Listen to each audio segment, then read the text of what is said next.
جب بچوں کو پتہ چل جائے نا کہ ماں مر گئی ہے، اس گھر میں حالت کیا ہوتی ہے؟ بچے چیخ مار کے روتے ہیں۔ ادھر زہرا کی آنکھیں بند ہوئی، علی نے بچوں کو سینے سے لگا کر رونا نہ، لوگ اکٹھے ہو جائیں گے، رونا نہ، مسلمان جاگ جائیں گے، میت کی کوئی جگہ خشک رہ جائے، فرمایا کوشش کرو سارا بدن ترو، فرمایا زہرا کا ہاتھ پہلو سے نہیں اٹھا، سیدہ کا پہلو سے ہاتھ نہیں اٹھ رہا۔ اللہ جانے کون سا زخم ہے جو چھپا کے چلی گئی ہے۔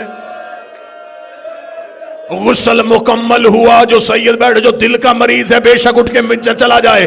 اگلے جملے بڑے سخت ہیں۔ جب کفن کا وقت آیا، علی نے پہلی چادر دی، فضا کی آواز آئی یا علی چادر اور چاہیے، علی نے دوسری چادر دی، آواز آئی یا علی چادر اور چاہیے، علی نے تیسری چادر دی، 7 چادریں علی نے ہاتھ میں دی۔ دیکھے گا فضا چادریں 7 کیوں لے لی ہے؟ رو کے فضا نے پردے سے دونوں ہاتھ علی کے قدموں پہ رکھے، رو کہ تیری غیرت کی قسم ہے زہرا کا خون بند نہیں ہو رہا، اتنی زخمی ہے محمد کی بیٹی، اتنے گہرے زخم ہے نبی کی بیٹی۔